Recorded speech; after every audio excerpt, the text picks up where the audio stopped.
E aí, pessoal, tudo bem? Vamos iniciar agora a nossa revisão final nessa última semana antes da prova. Desejar uma boa prova a todos no domingo e bons estudos aí nessa reta final, principalmente nas revisões que vocês estão fazendo. E por isso nós propomos realizar uma revisão das nossas revisões com o intuito de ajudar vocês nesse estudo final, nesse momento final de preparação para a prova. Hoje eu vou apresentar para vocês aqui uma revisão de penal, tanto de direito penal, processo penal e alguns pontos relacionados também à execução penal. Existem várias questões que são cobradas desses temas, eu acho que esse é um tema muito importante para que vocês estejam atentos, pelo menos, aos principais temas que são cobrados na prova da OAB. Então vamos lá, vamos iniciar então com direito penal e os principais temas. Dentro do direito penal, o principal tema, talvez, na minha visão, que tem maior incidência de cobrança é sobre consumação em tentativa. E aí não é especificamente relacionado ao artigo 14 do Código Penal, que vai definir o que é um crime consumado e o que é um crime tentado.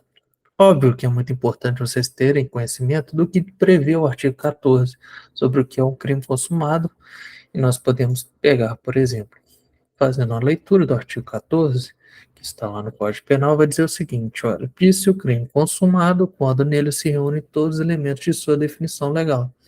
Então, por exemplo, o crime de roubo é a subtração de um bem material mediante violência ou grave ameaça. Logo, para a configuração do crime de roubo, nós precisamos ter a subtração de um bem de valor, que tem um valor determinado, e essa subtração não pode ser uma simples subtração, ela é uma subtração que vai ocorrer diante de uma ameaça ou de uma lesão. Então, a gente só tem um crime de roubo consumado quando a gente reunir todos esses elementos que estão dispostos na lei, na definição legal do artigo 157, que é o artigo do crime de roubo. E disse o crime tentado, quando iniciada a execução, não se consuma por circunstâncias alheias à vontade do agente. Então, veja que aqui é uma definição de que o crime ele é tentado quando o agente, aquele que está cometendo o crime, não consegue consumar o crime, ou seja, conseguir reunir todos os elementos do tipo penal por circunstância alheia à sua própria vontade, ou seja, alguém lhe impediu ou algo aconteceu que lhe impediu, que não permitiu ele de continuar na sua, no seu ato criminoso. Porém, como eu vim dizendo para vocês, não é essa definição que é cobrada de vocês, mas sim a interpretação dessa definição com base nos crimes da parte especial do Código Penal, e aí principalmente os crimes de roubo e os crimes contra a dignidade sexual são os principais crimes que são cobrados pela banca durante a prova, que exigem de vocês a fazerem esse raciocínio, principalmente em relação a esse momento de consumação, as questões relacionadas ao concurso de pessoas, concurso de crimes, e aí exige de vocês não apenas o conhecimento da técnica da parte geral, mas sim uma aplicação dessa técnica com base nas particularidades de cada crime. Beleza? Um tema que também é muito recorrente ser cobrado, pelo menos assim, todas as provas que eu dei uma analisada, há pelo menos uma ou duas questões sobre concurso de crimes, e principalmente a banca exige de vocês a diferenciação entre concurso formal e concurso material de crimes. Isso vai estar lá previsto no artigo 69 e artigo 70 do Código Penal. A diferença ela é bem simples, não é complexa de realizar essa diferenciação. Basta que vocês se atentem à forma como foi narrada a questão. Então vamos lá.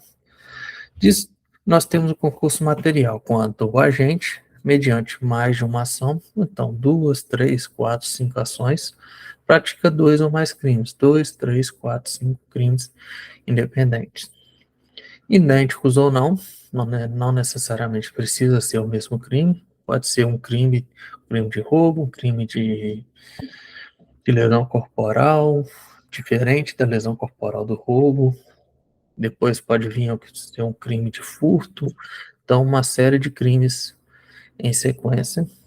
E aí nós temos como consequência desse ato que nós vamos aplicar as penas cumulativamente, ou seja, será realizada a soma das penas, né? Então, a pena do roubo, mais a pena da lesão corporal, mais a pena do furto, nós vamos ter a pena final. E na sequência, no artigo 70, vai trazer o que seria o concurso formal de crimes, que aqui nós temos o seguinte: quando o agente, mediante uma só ação ou omissão, pratica dois ou mais crimes. Então, ele pode praticar dois, três crimes através dessa única ação. Idênticos ou não, segue aquela mesma raciocínio do concurso material. E aqui nós temos como consequência que vai aplicar a pena mais grave, mas vai aumentar de um sexto até a metade dessa pena mais grave. Então, nós vamos pegar a pena mais grave e vamos aumentar ela, ou seja, o concurso formal ele traz uma causa de aumento de pena de um sexto até a metade. Porém, a parte final do artigo 70 ele traz uma segunda possibilidade de consequência em relação ao concurso formal, que é a seguinte: as penas aplicam-se, entretanto, cumulativamente, ou seja, nós vamos somar as penas se a ação ou omissão é dolosa e os crimes concorrentes resultam de desígnios autônomos, consoante o disposto no artigo anterior. Ou seja, basicamente aqui é o seguinte: se o agente, no momento daquela única ação, ele tinha consciência e vontade e eram situações diferentes de cometer aquele mesmo crime, aqueles dois crimes, dois ou três crimes que ocorreram, ou seja, se havia desígnios autônomos, vontade e consciência da possibilidade daqueles dois crimes, nesse caso, a gente deixa de aplicar a causa de aumento e a gente passa a somar as penas. Basicamente, um exemplo que já teve na prova da OAB foi quando um agente cometeu um crime de homicídio através de jogar uma granada onde ele acertou duas pessoas e ele queria cometer o crime contra as duas pessoas. Então veja que ele cometeu uma só ação, que foi jogar uma granada, ele cometeu dois crimes de homicídio, contra a primeira pessoa e contra a segunda pessoa. E como ele queria causar o homicídio àquelas duas pessoas, ali a resposta correta seria que deveria se somar a pena em razão dos desígnios autônomos do agente. Beleza? Então fiquem atentos a essa diferenciação de concurso material e formal, e principalmente essa parte final do concurso formal, porque já foi questão de prova anterior da OAB. Em relação ao concurso de pessoas, eu chamo a atenção para vocês na forma como a questão vai apresentar esse concurso de pessoas, porque, por exemplo, num crime de roubo, que aqui já foi cobrado, eles podem narrar uma questão onde duas pessoas combinam de cometer um crime de roubo, porém, na hora de cometer o crime, apenas uma está portando a arma de fogo e o outro, ainda que soubesse disso, não estava portando a arma de fogo. E aí ele questiona vocês se, em relação à arma de fogo, aquele que não estava com ela, ele vai ter a qualificadora da arma de fogo aplicada a ele ou não. Nesse caso de concurso de pessoas, como ele tinha consciência daquela situação, independente dele estar ou não com a arma naquele momento, ele tinha consciência e concordou que aquele crime de roubo aconteceria com o uso de arma de fogo. Logo, essa situação da arma de fogo também é utilizada para qualificar o crime dele, ainda que a arma não estivesse com ele. Porém, nessa mesma questão, ele narra uma situação que essa pessoa que estava com a arma de fogo, além de cometer o crime de roubo, ele acaba levando uma das funcionárias para um local reservado, salvo engano, se era um banco ou uma loja, e acaba cometendo um crime de estupro contra essa pessoa. E aí a questão questiona, além da questão da arma de fogo, questiona vocês se aquela outra pessoa que não estava com a arma de fogo e não cometeu o crime de estupro, se ele responderia ou não pelo crime de estupro. E aí, nesse caso, nós temos uma relação totalmente independente. Veja, o crime de estupro que aconteceu é totalmente diferente do crime de roubo, não é uma consequência natural. Apenas aquela pessoa quis cometer aquele crime de estupro e aquele outro agente não concordava e não tinha consciência que aquela situação pudesse acontecer. Logo, ele não responderia, não teria qualquer relação com esse outro crime. Apenas aquela pessoa que tinha cometido o crime de estupro iria responder pelo crime. Beleza? Então, já trouxe aqui alguns exemplos dos principais temas. Como eu disse, é cobrado muito de vocês, o crime de roubo, os crimes contra a dignidade sexual, principalmente crime de estupro e estupro de vulnerável. E aí fiquem atentos à questão de relacionada ao estupro de vulnerável, que independente de consciência e vontade da vítima, caso ela seja menor de 14, é presumida a violência contra ela. Logo, vai estar configurado o crime de estupro de vulnerável, ainda que ela queira ter relação com aquela pessoa, ainda que ela tivesse consciência, tudo nesse sentido. Beleza? Já foi tema também. Então, é um posicionamento pacífico hoje dos tribunais e já foi cobrado na prova. Agora, um tema que é muito importante de vocês, e aí a gente já entra mais na parte de processo penal, é relacionado à ação penal. Nós sabemos que a ação penal ela pode ser privada, privada subsidiária da pública, pública condicionada e a pública incondicionada, que é a regra. Então, fique atento a questões de prazo. O prazo geralmente vai ser um prazo de 6 meses, tanto para a privada, para a propor ação penal a partir do conhecimento do autor. A privada subsidiária pública vai ter um prazo de 6 meses a partir da cessação do prazo do oferecimento da denúncia por parte do Ministério Público. A pública condicionada vai ter um prazo de 6 meses para o oferecimento da representação. E a pública incondicionada, ela é a regra, é o Ministério Público que promove por conta própria. Em relação à ação penal pública condicionada, que é a principal, é aquela que traz mais questões, mais detalhes, mais minúcias, e aí isso é explorado pela prova de vocês, em relação, por exemplo, à possibilidade de retratação da representação, está lá no artigo 25 do Código de Processo Penal, e ela pode ocorrer até o oferecimento da denúncia, e aí a gente tem aquela possibilidade de ficar indo e voltando na representação, até o oferecimento da denúncia ou até o prazo de 6 meses. E aqui, como eu disse, tem o prazo decadencial de 6 meses, está lá no artigo 38. Fiquem atentos também ao artigo 28A do Código de Processo Penal, que vai dizer sobre o acordo de não persecução penal. E aí eu trouxe aqui para vocês que está previsto na lei, que vai trazer mais ou menos os requisitos necessários para a aplicação do acordo. Então, vamos lá, não sendo caso de arquivamento, então a gente já tem um primeiro requisito, não pode ser caso de arquivar aquele inquérito policial, tendo investigado, confessado formal e circunstancialmente a prática de infração penal, então a gente precisa ter uma confissão de forma circunstanciada, com detalhes, a prática de infração penal, tem que ser uma infração penal sem violência ou grave ameaça, e tem que ter uma pena mínima inferior a 4 anos. E aí o Ministério Público, que é quem é o titular da proposição desse acordo, poderá propor acordo de não persecução penal, desde que necessário e suficiente para a reprovação e prevenção do crime, mediante as seguintes condições ajustadas cumulativamente e alternativamente. Aí o artigo ele vai trazer uma série de circunstâncias que podem ser aplicadas dentro desse acordo. Parágrafo 1º, para a aferição da pena mínima combinada ao delito a que se refere o caput, então essa pena mínima de 4 anos, serão consideradas causas de aumento e de diminuição aplicadas ao caso concreto. Então fique atento que isso pode ser uma questão que ele narra para vocês lá que cometeu um crime que a princípio tem uma pena inferior a 4 anos, porém há ali uma causa de aumento que impede a concessão desse benefício, ou até mesmo o contrário. Existiu um crime que tem uma pena mínima superior a 4 anos, mas havia ali a possibilidade de uma causa de diminuição que permite a aplicação do acordo de não persecução penal. Então, parágrafo 1º muito importante. Parágrafo 2º, o disposto no caput desse artigo não se aplica nas seguintes hipóteses. E aí, é bem grandinho, e aí eu trouxe aqui na lei, vou ler para vocês, ó. Se for cabível transação penal de competência do juizado especial criminal, então se cabe transação penal, não cabe acordo.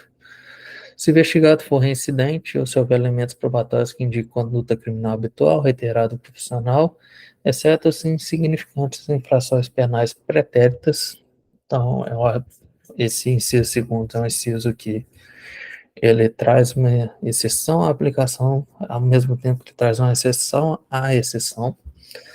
Então, bem interessante. Ter sido agente beneficiado nos 5 anos anteriores ao cometimento da infração em acordo de não persecução penal, transação penal ou suspensão condicional do processo. Então, aqui ele traz esse impedimento que ocorre também lá na suspensão condicional do processo e na transação penal, que é de 5 anos desde a primeira concessão. Nos crimes praticados no âmbito de violência doméstica ou familiar ou praticados contra a mulher por condições de sexo feminino em favor do agressor, então tem um impedimento em relação à violência doméstica também. Beleza? Fique atento ao artigo 28A, dê uma lida nele, dê uma olhada nessas questões de exceções que ele vai trazer, porque tem sido cada vez mais cobrados essa questão, e o acordo de não persecução penal é um tema que exige muita atuação do advogado, e está muito em alta, cada vez tem ganhado mais força dentro das ações penais, principalmente contra cabíveis. Então, é algo que tem sido cobrado pela prova exatamente porque vai exigir dos advogados recém-formados um conhecimento sobre esse instituto. Beleza? Na sequência, a gente vai falar um pouquinho sobre competência, que são uma das questões que corriqueiramente é cobrado. Então, a gente tem que a competência, com base, está prevista no artigo 69 e seguintes do Código de Processo Penal, e a definição de competência ela vai seguir a seguinte regra. Inicialmente, é o local da infração em que se consumar. Então, onde se consumou o crime, então lembra, se lá no direito penal nós temos questões que vão exigir da gente conhecimento sobre consumação do crime, aqui no processo penal também isso vai ser exigido de vocês para a determinação, por exemplo, da competência. Então veja que pode ser uma questão complexa que vai exigir um conhecimento de direito penal e de processo penal. Então, o local onde se consumou a infração vai determinar a cidade em que será julgado aquele crime. Caso não souber o local onde se consumou a infração, ele será julgado no domicílio do réu, onde ele tiver domicílio. Porém, há uma definição de competência através da natureza da infração. Então, nós temos que o tribunal do júri é aquele que assume todas as competências, é aquela competência maior, ele assume para si todas as competências, independente de quem estiver cometido ou esteja vítima daquele crime, sempre será julgado pelo Tribunal do Júri nos crimes contra a vida. Nós temos a Justiça Federal que pode puxar a competência nos crimes federais e o Juizado Especial nos crimes de menor potencial ofensivo. Então, a natureza da infração também importa para a definição da competência de julgamento daquele crime. Nós temos um tema que é muito importante, que é a competência pela prerrogativa de função. Isso é cobrado corriqueiramente e é um tema que está sempre em alta, exatamente diante desse, cada vez mais nós temos principalmente pessoas ligadas a políticas cometendo crimes, sendo investigadas, sendo denunciadas, sendo presas. Então é um tema que está sempre em alta e logo a prova está sempre atenta a essa questão e tem cobrado isso dos candidatos. Então vamos lá, vamos entender quais são, quem tem prerrogativa de função e onde é julgado cada uma dessas pessoas. É julgado inicialmente diretamente no STF, o presidente, vice-presidente, ministros do governo federal, senadores, deputados federais, integrantes dos tribunais superiores, STJ e STF, o Tribunal de Contas da União e embaixadores. STJ, governadores, desembargadores dos tribunais de justiça, integrantes dos tribunais de contas estaduais e municipais e dos tribunais regionais, integrantes do Ministério Público que atuam em tribunais superiores. TJ estadual, TJMG, por exemplo, prefeitos e promotores de justiça e procuradores de justiça, fiquem atentos a essa questão do promotor, é muito cobrado também. E nos TRFs, juízes do trabalho, que é a Justiça Federal, segunda instância, juízes federais do trabalho, juízes militares, procuradores da República, integrantes do Ministério Público que atuam na segunda instância. Beleza? Essa questão ela é um pouco mais de decoreba, de entender basicamente que quem é julgado onde, não, há uma explicação, obviamente, uma tentativa de garantir uma imparcialidade desses julgadores diante de ausência de relação entre aqueles que estão sendo julgados com as pessoas que normalmente eles trabalham, e também a questão ali lá no STF das pessoas relacionadas ao governo federal diante da necessidade de ter uma proteção maior do fato de que uma condenação criminal dessas pessoas pode vir a causar um abalo de ordem nacional, né? Então, é necessário que seja analisado com o máximo de cuidado as acusações contra essas pessoas. Na sequência, um tema também de muita importância dentro do processo penal são as prisões, principalmente a prisão em flagrante. Nós temos algumas modalidades de prisões cautelares, que é a prisão temporária, que só é aplicada dentro do inquérito policial e ela tem prazo determinado por lei, a princípio de 5 dias, prorrogável por mais 5, porém, em crimes hediondos, por exemplo, pode ser de 30 dias, prorrogável por mais 30. Nós temos a prisão preventiva, e talvez aqui o ponto mais importante é que é a impossibilidade de decretação de prisão preventiva de ofício por parte do juiz. Então, é sempre necessário que tenha um requerimento ou do Ministério Público, ou do delegado de polícia, ou do querelante, ou do assistente de acusação. Alguém tem que pedir ao juiz a prisão preventiva, o juiz não pode decretá-la de ofício. Então, um exemplo muito comum é narrado lá que o Ministério Público não está presente na audiência de custódia ou permanece em silêncio durante a audiência de custódia e o juiz converte uma prisão em flagrante em prisão preventiva. E eles não usam a palavra de ofício, apenas eles dizem apenas que o Ministério Público não fez esse pedido. Logo, essa prisão ela é ilegal. A gente vai ver como é que a gente rebate uma prisão ilegal na sequência. E a prisão em flagrante, a gente vai ver no próximo slide aqui. Ela talvez é a mais importante. Então, como a gente rebate essas prisões cautelares? Primeiramente, a gente pede o relaxamento da prisão quando a prisão for ilegal. Já dei um exemplo para vocês. Por exemplo, uma decretação de prisão preventiva sem requerimento da acusação, decretada de ofício. Logo, essa prisão é ilegal, ela tem que ser relaxada. A gente pode também pedir o relaxamento da prisão em relação à prisão em flagrante, quando a gente não tem uma situação de flagrante ali, claro. Logo, a gente pede relaxamento dela. E até mesmo a própria prisão temporária, quando ela não cumpre a função que ela, em tese, teria que cumprir, que seria na produção de alguma prova que seja imprescindível ou para evitar que o réu atrapalhe a produção de alguma prova. Nós temos a possibilidade de revogação da prisão, que é quando a prisão deixar de ser necessária.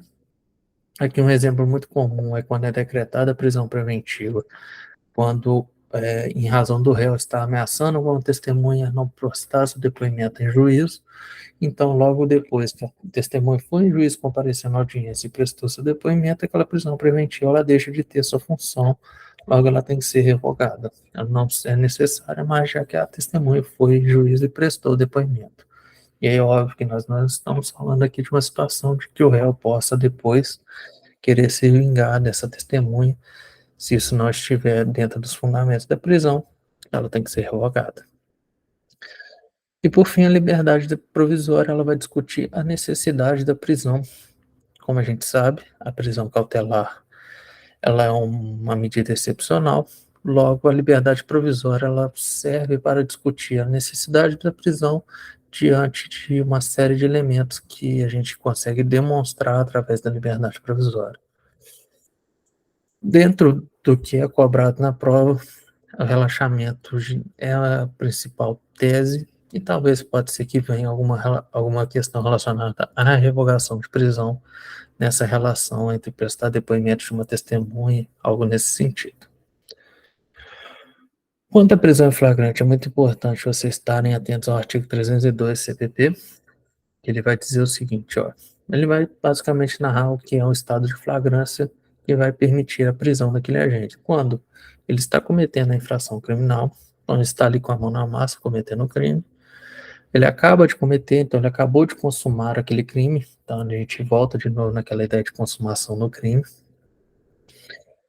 É perseguido logo após a consumação do crime pela autoridade, pelo ofendido ou qualquer pessoa em situação que faça presumir ser o autor da infração. Então, a gente precisa ter algum elemento que faça ser possível existir essa presunção.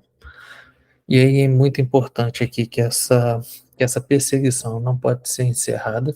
Então, se houver alguma narrativa de que a perseguição foi encerrada por qualquer que seja o motivo, depois ela veio a continuar no dia seguinte ou por outra pessoa, a gente deixa de ter esse estado de flagrante. Logo, se ocorrer a prisão em flagrante daquela pessoa, é um flagrante ilegal e precisa ser relaxado. E, por fim, é encontrado logo depois com instrumentos, armas, objetos ou papéis que façam presumir se ele é o autor da infração. Então, a questão ela vai ter que narrar para vocês algo nesse sentido que permite presumir ser ele o autor da infração que foi narrada ali para vocês. Nós temos a questão da audiência de custódia, que ela tem um prazo máximo de 24 horas a partir da prisão. Aquela pessoa presa tem que ser levada ao juízo para a realização da audiência de custódia. E tem que ser essa audiência de custódia tem que acontecer com o Ministério Público, tem que ter um defensor, seja público ou particular, e diante do juiz. E ali nessa audiência de custódia vai ser determinado, primeiro, se foi legal o flagrante, se vai converter ou não esse flagrante em preventivo, se vai ser concedido liberdade provisória com ou sem fiança, ou se simplesmente vai ver que houve uma ilegalidade ali e vai ser relaxada a prisão em flagrante dele. Por fim, o último tema que eu julgo bem importante é em relação à suspeição e impedimento. Basicamente, é uma questão que está prevista em lei, com as requisitos, e basicamente segue aquela ideia que a gente tem em mente sobre suspeição e impedimento, que é, olha, não pode funcionar como juiz de uma causa aquele que seja amigo das partes ou inimigo das partes, ou que tenha qualquer tipo de interesse, seja pessoal ou familiar ou de algum amigo, em algo relacionado àquele processo. E aí é muito importante vocês terem em mente que esse impedimento e suspeição não é apenas para o juiz, mas elas inclui também o membro do Ministério Público, bem como os jurados. E aí a gente discute quando a gente tem essa questão, quando a gente precisa apresentar essas questões de suspeição e impedimento através da exceção de suspeição ou impedimento.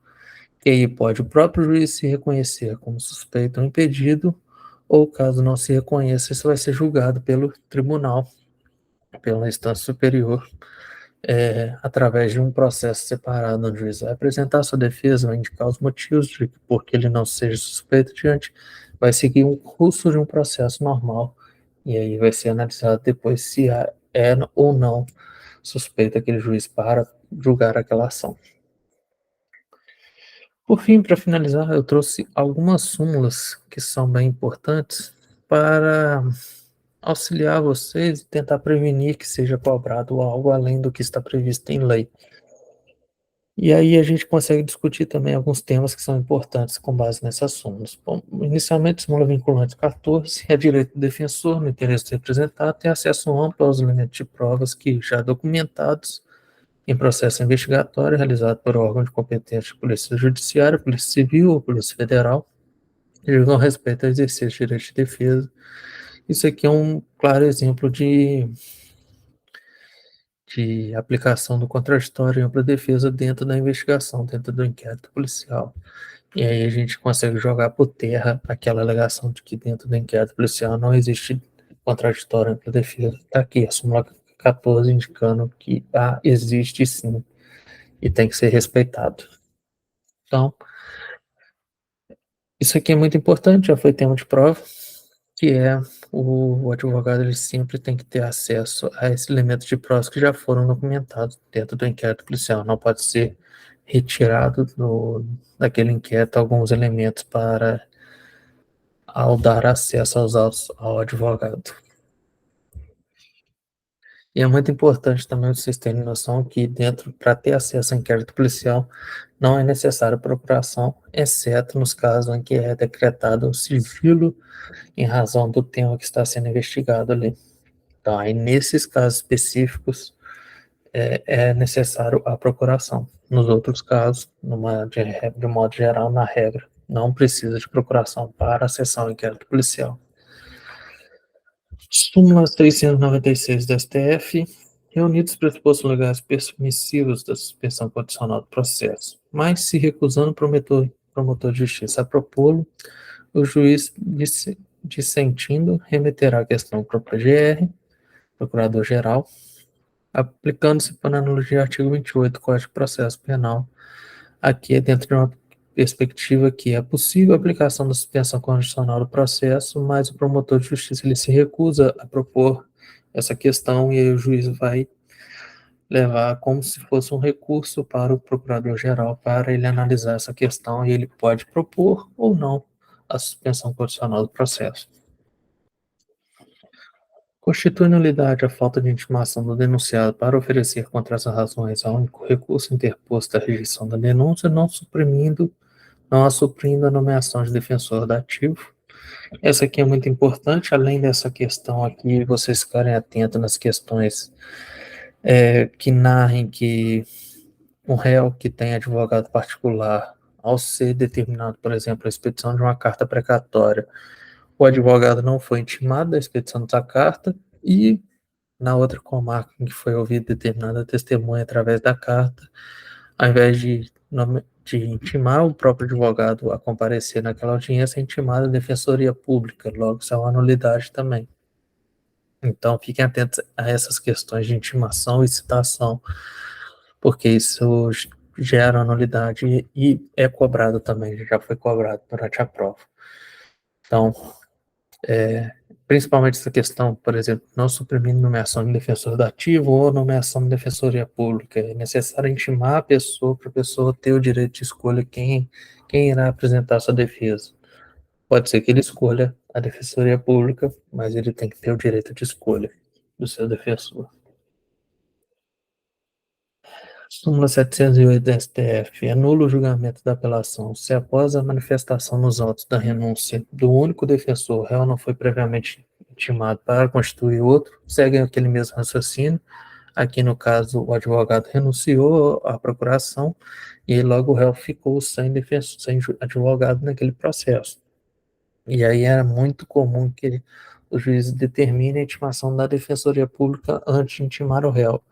E aí isso gera uma nulidade, não apenas aqui no julgamento da apelação, mas até mesmo dentro do processo, em razão de que, né, dentro daquela mesma ideia de que o réu ele tem que ter o direito de escolher quem vai lhe defender, ou seja, de contratar um advogado, caso ele queira. Súmula 718 e 719 do STF. A opinião do julgador sobre a gravidade e abstrato do crime não constitui motivação idônea para a imposição de regime mais severo do que o permitido segundo a pena aplicada. Então, aqui nós temos uma questão de aplicação de regime para execução de pena mais grave do que aquele previsto no artigo lá do, por exemplo, uma pena inferior a 4 anos e o juiz quer impor um regime fechado. Olha, não pode fazer isso com base na gravidade abstrata do crime. Ele vai ter que apresentar uma fundamentação indicando por que ele está aplicando aquele regime mais severo. E a 719 vai no mesmo sentido, a imposição do regime de cumprimento mais severo do que a pena aplicada permitir e exige motivação idônea, vai dentro do mesmo sentido. A 719, então, diz que exige motivação, e aqui o 718 está dizendo que a gravidade em abstrato não é uma motivação idônea. Então, a gente está falando do mesmo tema, e aí existe um exemplo do que não é motivação da decisão. A súmula 721, a competência constitucional do Tribunal do Júri, aqui a gente vai falar de competência, prevalece sobre o foro por prerrogativo de função estabelecido exclusivamente pela Constituição estadual. Então, aqui a gente tem novamente uma prevalência do Tribunal do Júri sobre um foro prerrogativo de função para a competência de julgamento. Súmula 441 do STJ, a falta grave não interrompe o prazo para obtenção do livramento condicional. Aqui a gente está falando sobre execução penal. Então, se narrar uma questão para vocês que ocorreu uma falta grave e em razão da falta grave, além de se aplicar a regressão de regime, foi interrompido o prazo para obtenção de livramento condicional, é errado. Então, a gente tem a súmula 441 do STJ indicando que a falta grave não interrompe o prazo para obtenção do livramento condicional. Ele vai interromper uma série, vai trazer uma série de consequências para o apenado, mas não em relação ao livramento condicional nesse sentido. A gente vai ter uma regressão de regime, vai se iniciar a contagem da progressão de regime a partir da falta grave, com base na pena que falta ele cumprir. Então, vai ter uma série de consequências ao apenado, porém, não interrompe o prazo para obtenção do livramento condicional. E súmula 444 da STJ é vedada a utilização de inquéritos policiais e ações penais em curso para agravar a pena base. Isso aqui é uma regra relacionada à presunção de inocência. Logo, se há inquéritos policiais ou ações penais em curso, ainda está em vigor a presunção de inocência porque não houve o trânsito em julgado daquelas ações penais condenatórias, ainda que tenha uma condenação em primeira e em segunda instância, está ali pendente um recurso especial, recurso extraordinário, ainda assim é válida a presunção de inocência nesses casos. Logo, a gente não pode utilizar para agravar a pena base ou ser reconhecida a reincidência. Beleza, pessoal? Acho que esses são os principais pontos que eu queria abordar com vocês e espero que essa revisão tenha ajudado a relembrar alguns temas, ajudado a vocês a estarem estudando direito penal e processo penal principalmente, e a se prepararem para a prova, principalmente dentro dos principais pontos que são cobrados pela FGV. Espero que todos tenham uma ótima prova no domingo. Qualquer dúvida entre esse prazo que nós temos aí de quinta até domingo, eu estou à disposição lá no grupo, pode mandar pergunta lá que a gente está preparado lá para poder estar apresentando alguma resposta, tirar alguma dúvida de vocês. No mais, uma boa prova para todos e boa sorte. Tchau, tchau, pessoal.